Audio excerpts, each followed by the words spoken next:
नमस्कार दोस्तों, मैं अनिल कुमार, सहायक आचार्य राजनीति विज्ञान। आज के इस वीडियो में हम बीए सेकेंड ईयर के टॉपिक ब्रिटिश न्याय व्यवस्था के बारे में पढ़ेंगे। ब्रिटिश संविधान का हम अध्ययन कर रहे थे, उसी में एक टॉपिक है ब्रिटेन की न्याय व्यवस्था। तो ग्रेट ब्रिटेन में विधि और न्याय की एक बहुत ही अच्छी व्यवस्था है और वहाँ के नागरिक अपनी इस व्यवस्था पर गर्व करते हैं। उनको लगता है कि ये बहुत ही अच्छी व्यवस्था है, तो इसलिए इसके ऊपर गर्व किया जाता है। तो इसमें क्या खास बातें हैं, कौन सी महत्वपूर्ण बातें हैं, वो हम पढ़ेंगे इस वीडियो में। सबसे पहली बात आती है ब्रिटिश न्याय व्यवस्था के अंतर्गत, सबसे पहली बात आती है कि सभी व्यक्तियों के लिए एक ही प्रकार के न्यायालय की व्यवस्था ब्रिटिश संविधान में की गई है।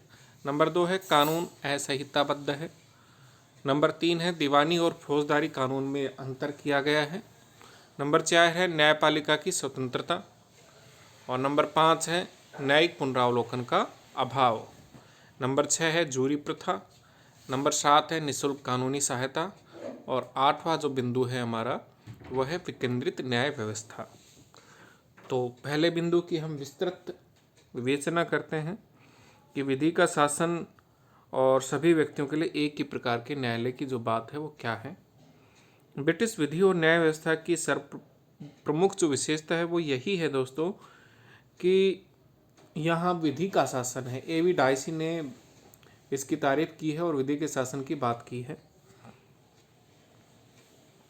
एवी डाइसी से पूर्व हम देख चुके हैं कि अरस्तु महोदय भी कहते हैं कि विधि का शासन होना चाहिए।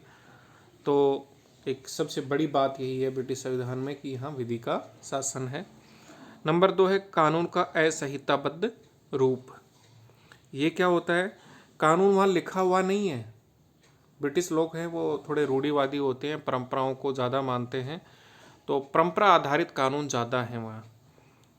ब्रिटेन में संविधान की भांति विधि के जो ज़्यादातर भाग हैं उनका विकास हुआ है, उनका कोई निर्माण नहीं हुआ। एक निश्चित समय अवधि के दौरान एक निश्चित सभा के द्वारा कोई निर्माण नहीं किया गया है, बल्कि धीरे धीरे करके ना समय के साथ उनका विकास हुआ है।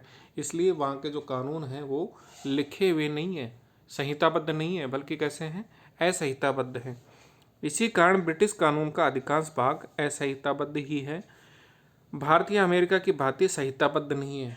अमेरिका का उदाहरण देखें या भारत का देखें तो यहाँ पर कानून स्पष्ट रूप से लिखे हुए हैं, उन्हें लिखित नियमों के हिसाब से, कानूनों के हिसाब से हमारे यहाँ शासन व्यवस्था का संचालन होता है। लेकिन ब्रिटेन में ऐसा नहीं है। ब्रिटिश कानून का अधिकांश भाग उस रूप में है जिसे सामान्य कानून कहते हैं या कॉमन लॉ कहते हैं, और जिसे न्यायालय के अनेक निर्णयों में देखा जा सकता है। औचित्य की धारणा के आधार पर न्यायाधीशों द्वारा दिए गए निर्णय भी असंहिताबद्ध कानून का ही एक बड़ा भाग है। किंतु इसका तात्पर्य यह नहीं लिया जाना चाहिए कि ब्रिटेन में संहिताबद्ध कानून है ही नहीं। संसद का अधिकार क्षेत्र बढ़ने के साथ साथ ब्रिटेन में संसदीय कानून और प्रदत्त व्यवस्थापन बढ़ता जा रहा है और कानून का यह रूप संहिताबद्ध ही है, मतलब लिखित है, कुछ रूप है वो लिखा हुआ है। अगला बिंदु है दीवानी और फौजदारी कानून में अंतर या भेद। ब्रिटेन में दीवानी और जो फौजदारी कानून तथा उनसे संबंधित न्यायिक प्रक्रिया में अंतर किया जाता है। दीवानी कानून का संबंध समाज के सदस्यों अर्थात उनके अधिकार, कर्तव्य तथा ड्यूटी संबंधित विवादों से होता है और उनके अंतर्गत व्यक्तियों के द्वारा स्वयं ही अभियोग चलाए जाते हैं, राज्य के द्वारा नहीं।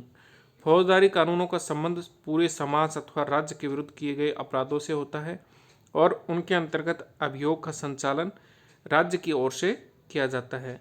लेकिन दीवानी और फौजदारी कानून की यह विभाजन रेखा बहुत ही महीन है, बहुत ही सूक्ष्म है और अनेक ऐसे विवाद होते हैं जिनका एक पक्ष दीवानी और दूसरा पक्ष फौजदारी कानून से संबंधित होता है। दीवानी और फौजदारी विवादों में यह अंतर है कि ज्यूरी का प्रयोग सामान्यतः फौजदारी अभियोगों में ही किया जाता है। अगला बिंदु है न्यायपालिका की आज़ादी या स्वतंत्रता। ब्रिटेन में न्यायपालिका को स्वतंत्र और निष्पक्ष बनाए रखने का पूरा प्रयत्न किया गया है और इस संबंध में अनेक व्यवस्थाएं की गई हैं। न्यायाधीशों की नियुक्ति राजमुकुट द्वारा लॉर्ड चांसलर अथवा प्रधानमंत्री की सिफारिश पर की जाती है और न्यायाधीशों की जो छटनी होती है वो जो एक्सपीरियंस्ड वहाँ के जो बैरिस्टर होते हैं उनके द्वारा की जाती है। उनकी नियुक्ति सदाचरण काल तक के लिए होती है, जब तक उनका आचरण अच्छा रहेगा तब तक वो पद पर बने रहेंगे और उन्हें सम्राट के द्वारा उसी स्थिति में पद से हटाया जा सकता है, जबकि संसद के दोनों सदन इस उद्देश्य से सम्राट की सेवा में संबोधन प्रस्तुत करें। मतलब ये है कि संसद के दोनों सदन यदि इस बात पे सहमत हो जाते हैं कि अमुक जज को उसके पद से हटाया जाए तो सम्राट उस जज को पद से हटा सकते हैं। पदोन्नति की व्यवस्था भी ऐसी नहीं है कि उसका न्यायाधीशों की निष्पक्षता पर विपरीत प्रभाव पड़े। उदाहरण के लिए दोस्तों, काउंटी के न्यायाधीशों को उच्च न्यायालय का न्यायाधीश होने की कोई आशा नहीं होती, जिसके कारण न्यायाधीश न तो शासन के दास होते हैं और न ही कृपाकांक्षी। न्यायाधीश के लिए पर्याप्त वेतन की व्यवस्था की गई है, जिससे वे घूस के प्रलोभन से बचे रहें। न्यायाधीशों का वेतन संचित निधि पर भारित होने के कारण मतदान से बाहर होता है और संसद द्वारा उसमें कोई कमी नहीं की जा सकती। बढ़ा तो सकते हैं लेकिन कमी नहीं कर सकते। संसद में अथवा उससे बाहर न्यायाधीशों की कोई आलोचना नहीं की जा सकती। हमारे यहाँ भी ऐसा ही प्रावधान है कि संसद में या बाहर न्यायाधीशों के आचरण की कोई समीक्षा नहीं की जा सकती है, क्योंकि ऐसा करने वालों के विरुद्ध न्यायालय के अपमान यानी कंटेम्प्ट ऑफ कोर्ट की कार्रवाई की जा सकती है। अगला बिंदु है दोस्तों न्यायिक पुनरावलोकन का अभाव। ये क्या होता है? ये अमेरिका में विकसित हुई व्यवस्था है जिसको भारत ने भी अपनाया है, लेकिन ब्रिटेन में ऐसा नहीं है। भारत तथा संयुक्त राज्य अमेरिका में न्यायालयों को न्यायिक पुनरावलोकन का अधिकार प्राप्त होता है, जिसके आधार पर उच्च स्तरीय न्यायालय ऐसे कानूनों को अवैध घोषित कर सकते हैं जिनके द्वारा संविधान का उल्लंघन किया गया हो। इसी आधार पर न्यायपालिका को संविधान का रक्षक कहा जाता है, गार्जियन ऑफ द कॉन्स्टिट्यूशन कहा जाता है। लेकिन ब्रिटेन में संसद की सर्वोच्चता है और न्यायालयों को यह अधिकार प्राप्त नहीं है कि वे संसद के द्वारा पारित अधिनियमों की ऑथेंटिसिटी की जांच करें, यानी उनकी वैधानिकता की जांच करें। संसद के द्वारा जब तत्कालीन संवैधानिक व्यवस्था के विपरीत किसी अधिनियम का निर्माण किया जाता है तो संविधान के उल्लंघन का प्रश्न नहीं उठता, वरन संविधान लचीला होने के कारण यही समझा जाता है कि संसद ने विधान में परिवर्तन कर दिया है। अगला बिंदु है जूरी प्रथा, जूरी सिस्टम। ब्रिटिश न्याय व्यवस्था की महत्वपूर्ण विशेषता जूरी प्रथा है, जिसका प्रयोग दीवानी अभियोगों की अपेक्षा फौजदारी अभियोगों में अधिक किया जाता है। यह जूरी प्रथा 12वीं शताब्दी से चली आ रही है, बहुत पुरानी है, लगभग 800 साल हो गए इसको चले हुए। जूरी में 12 व्यक्ति होते हैं और वे मानवीय सिद्धांतों के आधार पर अभियोग की सुनवाई करते हैं। अभियोग की पूरी सुनवाई के बाद न्यायाधीश के सम्मुख अपने विचार रखते हैं कि अभियुक्त दोषी है अथवा नहीं। अगला बिंदु है दोस्तों निःशुल्क कानूनी सहायता। ब्रिटिश न्याय व्यवस्था की एक अन्य विशेषता निःशुल्क कानूनी सहायता की व्यवस्था है। कानूनी सहायता एवं परामर्श अधिनियम 1949 तथा कानूनी सहायता अधिनियम 1949 स्कॉटलैंड के संदर्भ में है। ये के अंतर्गत ऐसी व्यवस्था की गई है कि आर्थिक दृष्टि से निर्बल व्यक्तियों को दीवानी मामलों में उच्च न्यायालय तथा अपील के न्यायालयों के मामलों में स्कॉटलैंड व वेल्स में तथा दोहरा न्यायालय व शरीफ न्यायालयों के मामलों में स्कॉटलैंड में निःशुल्क कानूनी सहायता प्राप्त की जा सकती है। इंग्लैंड व वेल्स में लॉर्ड सभा की अपील के मामलों में भी कानूनी सहायता की व्यवस्था है। इस व्यवस्था के आधार पर निर्बल वर्ग को न्याय प्राप्त करने में सुविधा रहती है। लॉर्ड डैनिंग ने 2 जनवरी 1976 को बम्बई विश्वविद्यालय में भाषण देते हुए कहा था कि निःशुल्क कानूनी सहायता की व्यवस्था ने इंग्लैंड की समस्त न्याय व्यवस्था में क्रांतिकारी परिवर्तन कर दिए हैं। ब्रिटिश न्याय व्यवस्था की विशेषताओं का हम अध्ययन कर रहे हैं दोस्तों। जूरी प्रथा के बाद इसमें अगला बिंदु है 8वां बिंदु है विकेंद्रित न्याय व्यवस्था। ये क्या होती है कि वहाँ एक ही जज को तमाम तरह की शक्तियाँ प्राप्त नहीं हैं, बल्कि ये शक्तियाँ बटी हुई होती हैं। ब्रिटिश न्यायिक पद्धति की एक विशेषता उसके सर्किट न्यायालय हैं। ये न्यायालय मुकदमों की सुनवाई एक निश्चित स्थान पर करने के बजाय स्थान स्थान पर जाकर करते हैं। इससे व्यवस्था विकेंद्रित हो गई है और व्यक्तियों को न्याय प्राप्त करने में सुविधा रहती है। काउंटी न्यायालय, जिन्हें दीवानी विवादों के संबंध में विस्तृत एवं व्यापक अधिकार क्षेत्र प्राप्त है, लगभग 60 सर्किट समूहों में विभक्त है।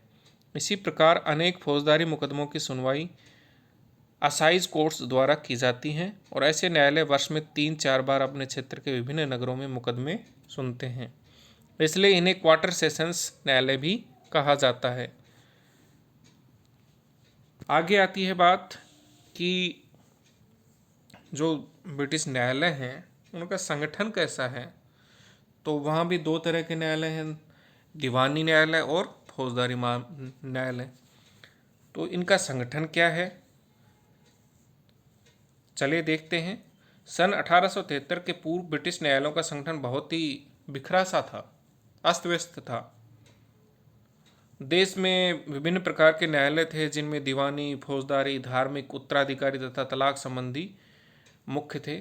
इन न्यायालयों की कार्यविधि में कोई स्पष्टता नहीं होती थी और आपस में इनमें अधिकार क्षेत्र संबंधी विवाद भी होते रहते थे। इसलिए 1873 से 76 के काल में ब्रिटिश न्यायपालिका को पुनर्गठित करने के लिए विभिन्न अधिनियम पारित किए गए और ब्रिटिश न्यायपालिका का वर्तमान संगठन इन अधिनियमों पर ही आधारित है। अब ब्रिटिश न्यायपालिका को केवल दो प्रकार के न्यायालयों में बांट दिया गया है, दीवानी और फौजदारी। दीवानी न्यायालयों के द्वारा लेन देन समझौतों को भंग करना, किसी भी संपत्ति पर अधिकार कर लेने, उत्तराधिकारी और मानहानि आदि से संबंधित विवादों का निर्णय किया जाता है।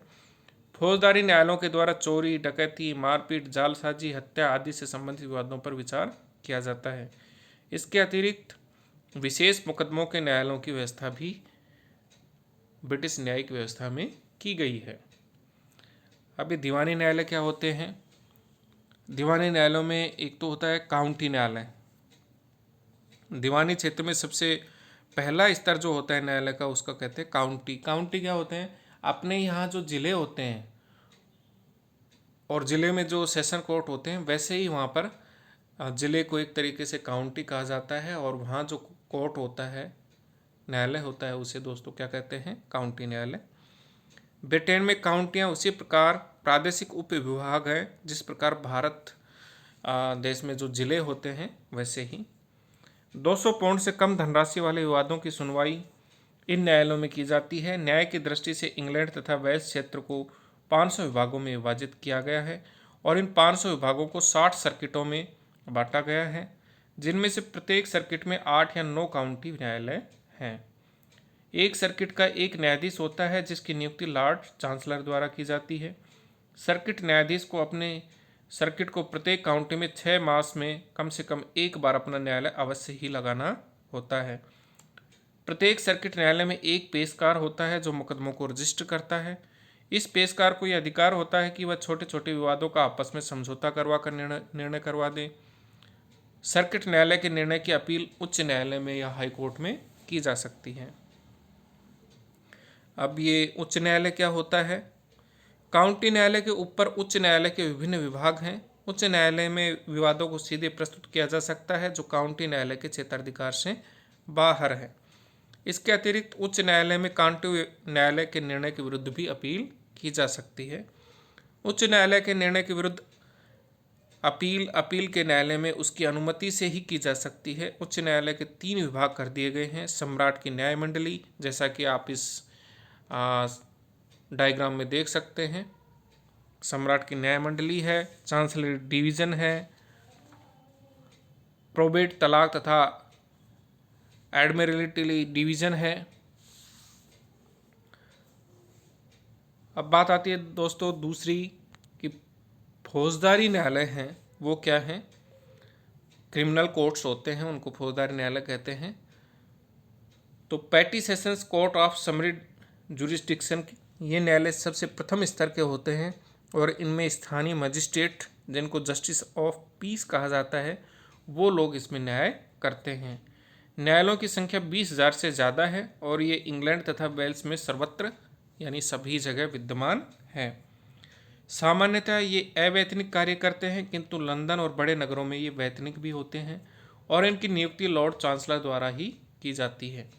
पेटी सेशंस के न्यायालय में एक या एक से अधिक न्यायाधीश मुकदमे सुनने के लिए हो सकते हैं। एक न्यायाधीश वाला न्यायालय साधारण फौजदारी मुकदमे सुनता है और उसे अधिक से अधिक 1 पाउंड तक जुर्माना तथा 14 दिन तक की सज़ा देने का अधिकार होता है। जब 2 या अधिक न्यायाधीश मुकदमे सुनते हैं तो उन्हें कोर्ट ऑफ समरी जुरिस्डिक्शन कहा जाता है और उन्हें 6 मास तक कारावास तथा 50 शिलिंग तक जुर्माना करने का अधिकार होता है। छोटी छोटी चोरियां, आक्रमण, जानवरों के प्रति निर्दयता, आवारागर्दी आदि से संबंधित विवाद यहाँ प्रस्तुत होते हैं। कोरोनर्स न्यायालय। यह न्यायालय की वर्तमान व्याख्या की दृष्टि से न्यायालय नहीं है। इसमें एक कोरोनर होता है जो काउंटी अथवा बरो परिषद द्वारा नियुक्त किया जाता है। यह कोरोनर प्राय डॉक्टर होता है या फिर वकील होता है।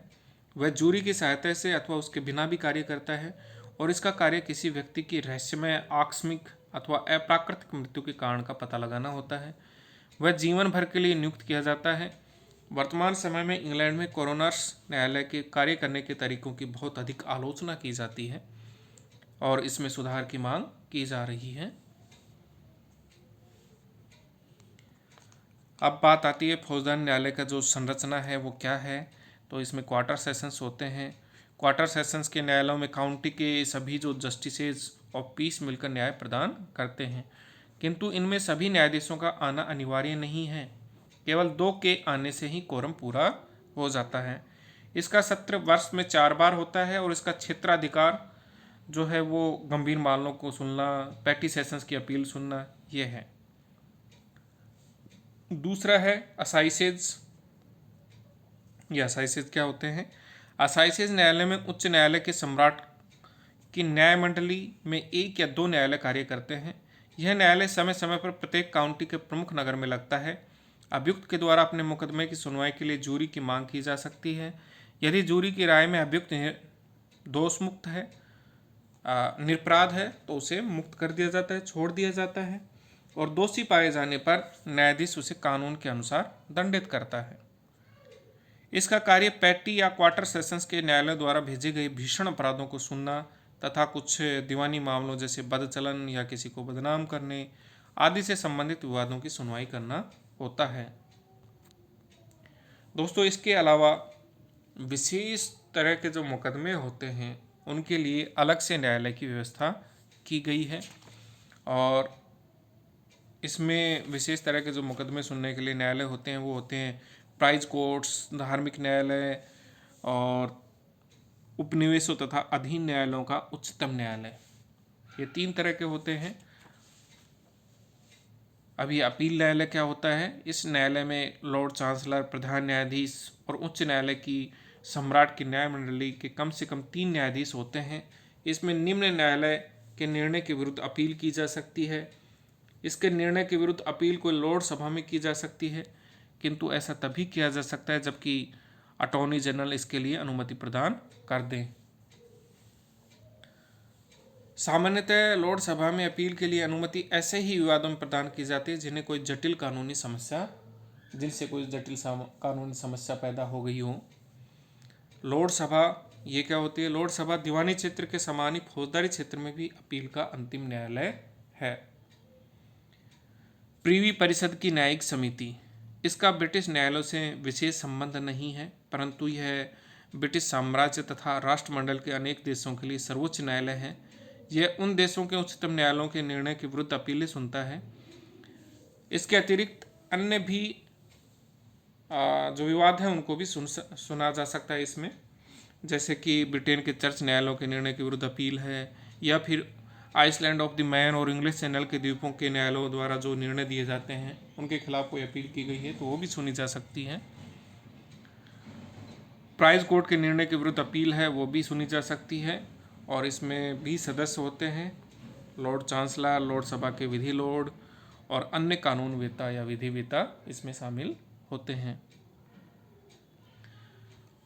इस तरीके से दोस्तों ब्रिटिश न्यायिक जो ढांचा है वो पूरे देश में फैला हुआ है, बहुत ही विस्तृत है, व्यापक है और इसकी आज के इस वीडियो में हमने चर्चा की है। धन्यवाद।